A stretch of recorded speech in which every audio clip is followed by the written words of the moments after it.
আমি আমার চাচিকে খুব ভালোবাসতাম এবং তিনি আমার সব কথায় বিশ্বাস করতেন। তিনি দেখতে অনেক সুন্দর ছিলেন, আমি তার রূপের প্রেমে পড়ে যাই। গায়ের রং ছিল ফর্সা, একটু স্বাস্থ্যবান, যা তাকে আরও সুন্দর করে তুলেছিল। চাচির শ্বশুরবাড়িতে প্রথমে ঘোমটা পড়ে থাকতেন, কিন্তু সময়ের সাথে সাথে ভাইবোন ভাগ্নেদের সাথে বন্ধুত্ব গড়ে উঠতে থাকে। চাচি আর চাচা সবাই একসাথে থাকতে শুরু করলেন এবং সব কিছু স্বাভাবিক হয়ে গেল, এমনকি ঘোমটা দেয়া বাদ দিয়ে দিলেন। আমার চাচি যখন বিয়ে করে বাড়ি এলো, তখন আমি তাকে আমার চাচির মতো ভাবতাম, কারণ তার সাথে আমার বয়সের পার্থক্য খুব বেশি ছিল না। নতুন কেউ বাড়িতে এলে সে খুশি হতো, উত্তেজিত হতো এবং তার সাথে আরও কথা বলত। পুরো বাড়িটাও সে সুন্দর করে তুলত এবং তার কথা বলার মধ্যে একটি বিশেষ আকর্ষণ ছিল। সে রান্নাঘরে দাঁড়িয়ে কাজ করছিল, আর যখনই সে কিছু চাইত, আমি তা এনে দিতাম। আমরা হাসতাম, ঠাট্টা করতাম, লুডু খেলতাম, কখনো একসাথে বসে চা পান করতাম। আর আমি তার দিকে চেয়ে থাকতাম, জানি না কেন। একটা সময় ছিল যখন পরিবারে এটা নিয়ে কথা উঠেছিল যে হয়তো আমার খালার সাথে আমার কিছু অদ্ভুত সম্পর্ক আছে। এই খবরটি পরিবারের একজন মহিলার দ্বারা ছড়িয়ে পড়েছিল, কারণ তিনি শিক্ষিত এবং সুন্দরী ছিলেন। কিভাবে কথা বলতে হয় জানতেন, ভালো খাবার রান্না করতেন, সবকিছুই বুঝতে পারতেন। পরিবারটি তাকে খুব ভালোভাবে গ্রহণ করেছিল এবং তাকে সবসময় সম্মান করত। কিন্তু যখন তাকে নিয়ে আলোচনা হয়েছিল, কেউ তার বিরুদ্ধে কিছু বলতে পারেনি, শুধু বলেছিল যে তার সাথে আমার সম্পর্কটা অন্যরকম ছিল।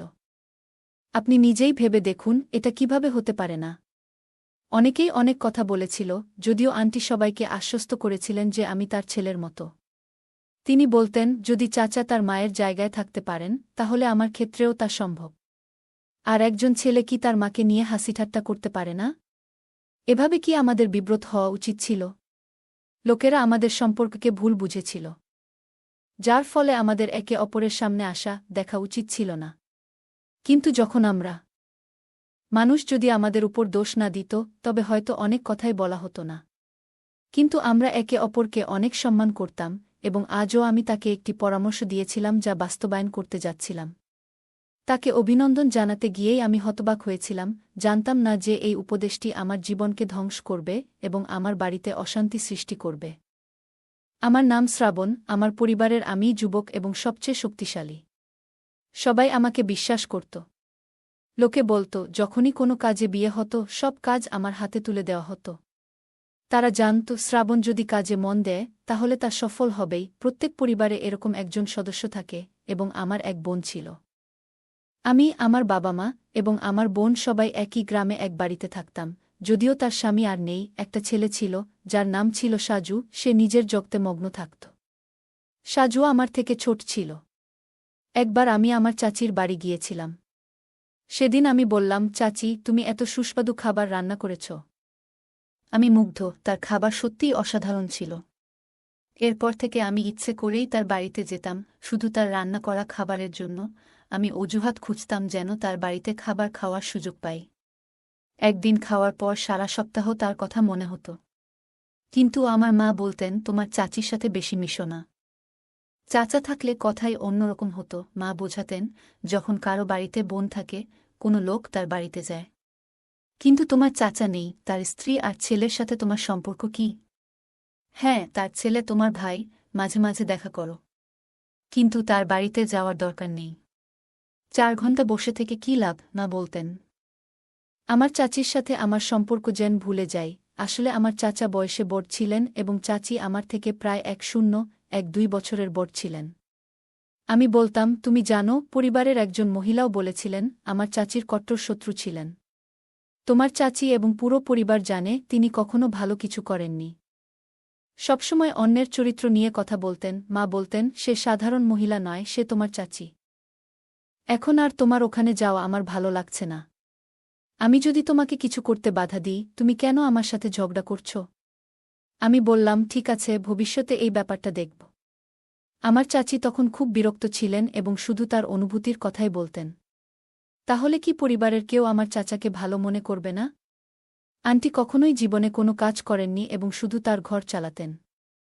তিনি অনেক ধনসম্পদ নিয়ে বিদেশ চলে গেলেন, সবাইকে বললেন যে সেখানে গিয়ে ব্যবসায় টাকা বিনিয়োগ করবেন এবং সবার টাকা দ্বিগুণ হবে। কিন্তু সেখানে যাওয়ার পর সেই টাকাও নষ্ট হয়ে গেল। ফিরে আসার পর লোকে জিজ্ঞেস করল কি হল। এরপর তিনি মারা গেলেন। তার মৃত্যুর পরেও কেউ তাকে ভালোভাবে স্মরণ করেনি। কারণ তিনি মৃত্যুর আগে পুরো পরিবারকে প্রতারণা করেছিলেন। তিনি ভেবেছিলেন বাইরে গিয়ে ব্যবসা শুরু করলে সবার উপকার হবে। তাদের দ্বিগুণ টাকা ফেরত দেবে, লোকে তাদের টাকাও পাবে এবং তাদের ব্যবসাও চলবে। কিন্তু দুর্ভাগ্যবশত ব্যবসায় ঝুঁকি ছিল এবং সবকিছু নষ্ট হয়ে গেল।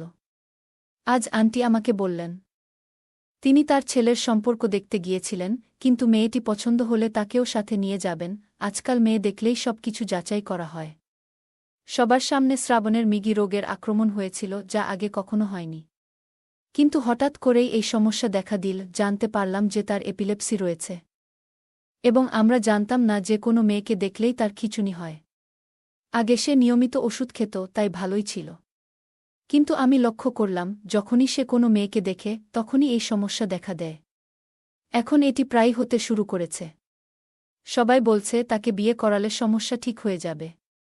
কিন্তু কিভাবে তাকে বউ দেখাবে যখন তার সামনেই খিঁচুনি হয়? এপিলেপসি একটি জটিল রোগ। প্রথম দিকে মানুষ জানত না যে এপিলেপসির আক্রমণ প্রাণঘাতী হতে পারে। তারা ভাবত কোনো ভূত আক্রমণ করেছে। তারা বিভিন্ন অদ্ভুত পদ্ধতি ব্যবহার করত, কেউ জুতার গন্ধ শুকাত, কেউ জাদুবিদ্যা করত। কিন্তু ডাক্তারের কাছে গেলে তিনি একটি ওষুধ দেন, যা প্রতিদিন খেতে হয়। যেদিন ওষুধ খাওয়া হবে না সেদিন স্ট্রোক হওয়ার সম্ভাবনা থাকে। চাচির বক্তব্য অদ্ভুত শোনায়। লোকে বলে এপিলেপসি আক্রান্ত ব্যক্তিকে বিয়ে করলে সে সুস্থ হয়ে যাবে। কিন্তু চাচির কথাই ঠিক যে মেয়েকে দেখেই যদি খিঁচুনি হয় তাহলে কিভাবে সে সেরে উঠবে? কোনো মেয়ে বা তার পরিবার যদি জানে যে এই রোগ আছে, তারা বিয়েতে রাজি হবে না। আমি বললাম আমার পরিচিত একজন ডাক্তার আছে। আমি তার সাথে কথা বলব এবং প্রতিকারের উপায় খুঁজব। আমি চাচিকে সান্ত্বনা দিয়ে বললাম আমি কাল এসে রাজকে ডাক্তারের কাছে নিয়ে যাব। আমি যাব, তবে মা বলেছে সেখানে না যেতে। কিন্তু কারো সাহায্য করা তো অপরাধ নয়। আমাদের সম্পর্ক কিছুটা অদ্ভুত হয়ে গিয়েছিল এবং আমরা দুজনেই ভুল বুঝেছিলাম। আমাদের চাচির কাজের ধরন ছিল এমন যে তিনি রাতে দেরি করে আসতেন। পরিবারের অভ্যাস ছিল রাতে চা পান করা, এবং আমারও সেই অভ্যাস ছিল। চাচি রান্নাঘরে চা বানাতেন, আমিও সেখানে যেতাম। আমরা রান্নাঘরে দাঁড়িয়ে চা খেতাম এবং এখানে ওখানে কথা বলতাম, কিন্তু লোকে আমাদের লক্ষ্য করল যে আমরা মাঝরাতে উঠে হাসাহাসি করছি। একদিন আমরা রান্নাঘরে দাঁড়িয়ে হাসছিলাম, ঠাট্টা করছিলাম।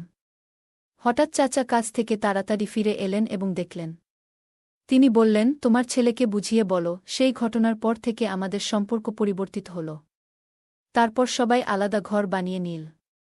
যৌথ পরিবার ভেঙে গেল। যৌথ পরিবার ভেঙে যাওয়া মানে এই নয় যে পারিবারিক বিষয় ও প্রশ্ন থেকে মুক্তি পাবেন, বরং খবর পাওয়া আরও সহজ হয়ে গেল। আমি যদি চাচির বাড়িতে যেতাম তাহলে সেই খবর পুরো পরিবারে ছড়িয়ে পড়ত। কেউ না কেউ বলত সে প্রতিদিন সেখানে যায়। এখন প্রশ্ন ছিল আমার ভাইয়ের মতো চাচাতো ভাইয়ের জীবন নিয়ে। সে অসুস্থ ছিল এবং তার চিকিৎসা খুব জরুরি ছিল। আন্টি ঘর চালানোর চিন্তায় খুব উদ্বিগ্ন ছিলেন। ছেলে থাকাটা খুব জরুরি ছিল। 3 বছর বয়সে না হলেও 3 বছর বয়সে বাড়িতে হাজারটা কাজ ছিল যা সে নিজে করতে পারত না। মাঝে মাঝে আমি রুমের বাল্ব বদলিয়ে দিতাম, কখনো তার রেশন নিয়ে আসতাম, আর কখনো অন্য কোনো ঘরের কাজ করতাম যা সে একেবারেই করতে পারত না। এখন সে বড় হয়ে উঠছিল, কিন্তু পুরো পরিবার তাকে ঘৃণা করত এবং কেউই তাকে তাদের মেয়ের জন্য পছন্দ করত না। তাই সে তার ছেলেকে বিয়ে করাতে খুব আগ্রহী ছিল এবং তাকে সম্পর্ক বোঝাতে বলেছিল।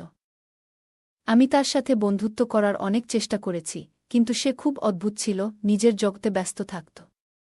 পড়ালেখায় ভালো ছিল না, কোনো কাজ করত না, এমনকি চাকরিও করত না। হয়তো এটা তার বাবা মায়ের কারণেই ছিল, কিন্তু পরিবারের সদস্যরা চাচাকেও ভালোভাবে দেখত না। আমি তাদেরকে ডাক্তারের কাছে নিয়ে গেলাম। বলল তুমি আরাম পাবে, প্রতিদিন একটা করে বড়ি খেতে হবে। এই বড়ি ছাড়া তুমি বাঁচতে পারবে না, যেমন ডায়াবেটিক রোগীর জন্য ইনসুলিন প্রয়োজন। বুঝলাম এই বড়ি তার জন্য অত্যন্ত জরুরি। ডাক্তার বললেন ধৈর্য ধরো, তোমার ছেলেকে সুস্থ হতে দাও। কিন্তু তিনি বললেন আমি অপেক্ষা করতে পারি না। আমি আজকাল আমার স্বাস্থ্য সম্পর্কে কিছুই জানি না।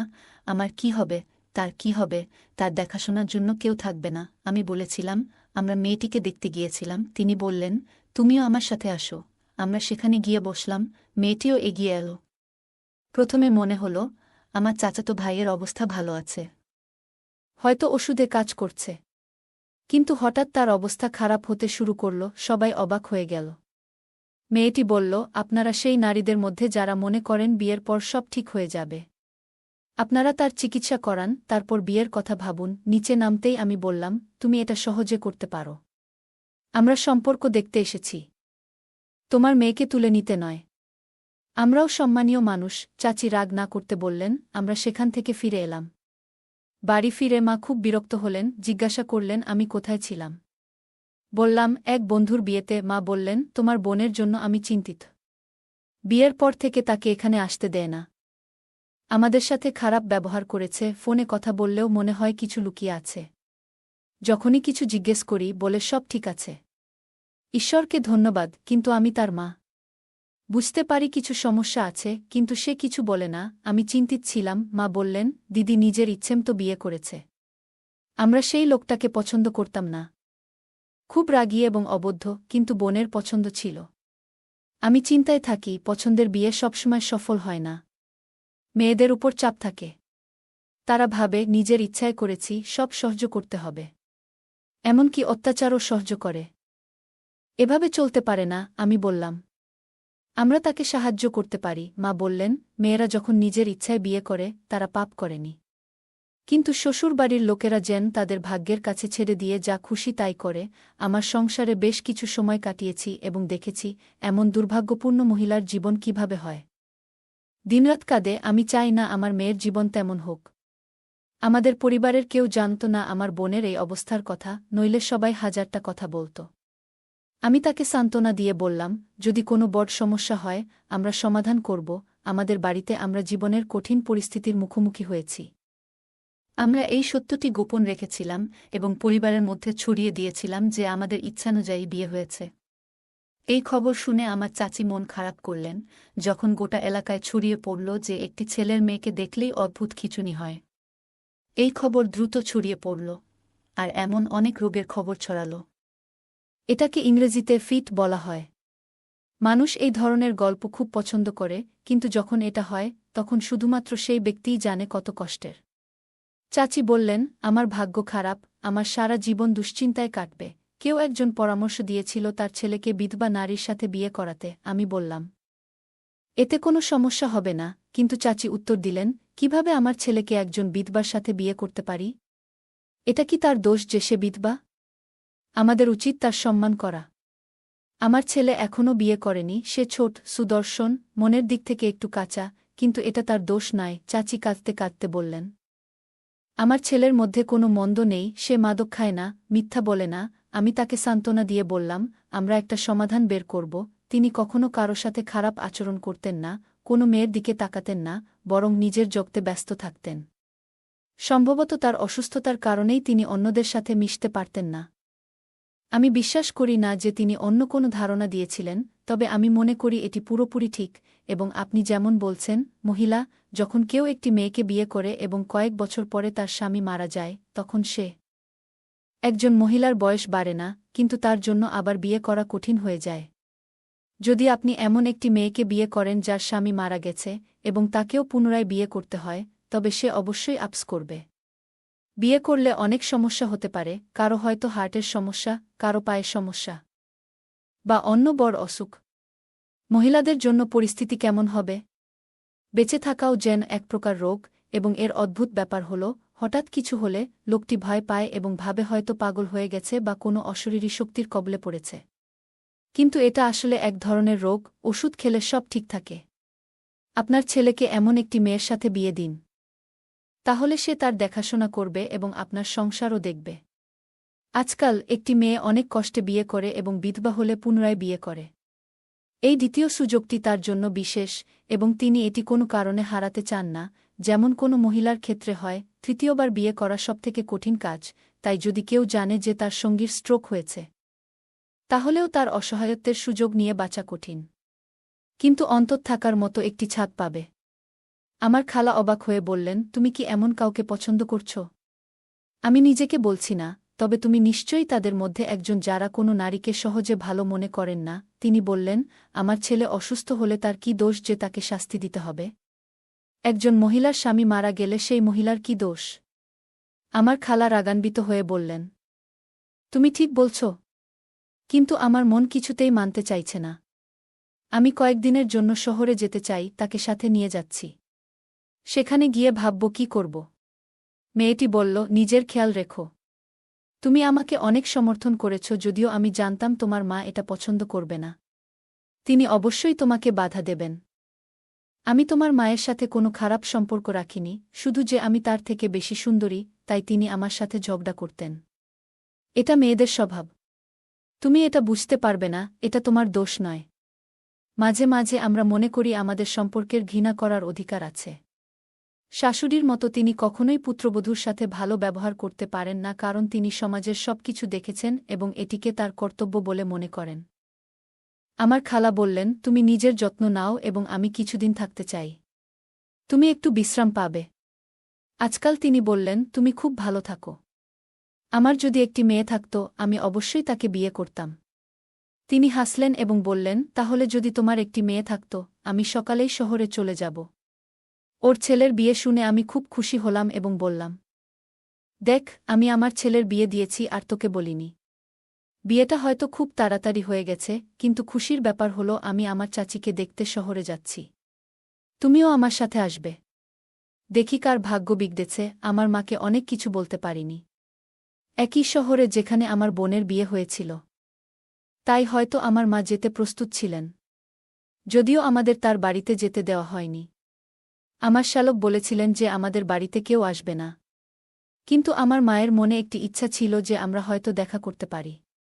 কৌতূহল একজনকে এমন কিছু করতে বাধ্য করে যা আমার মাকে কোনো রাতে বিয়ে করতে পারে না বা তার বউয়ের সাথে দেখা করতে আসতেন। কিন্তু মেয়েটা কেমন আছে তাই তিনি যেতে রাজি হলেন। ওই শহরে আমার মামার বাড়িটি দেখে মনে হল বিয়েটা হয়েছে। আমরা ভিতরে ঢুকলাম এবং তারা আমাদের বসার ঘরে বসিয়ে দিল। এই চাচি আসার পর তাকে খুব সুন্দর এবং খুশি দেখাচ্ছিল।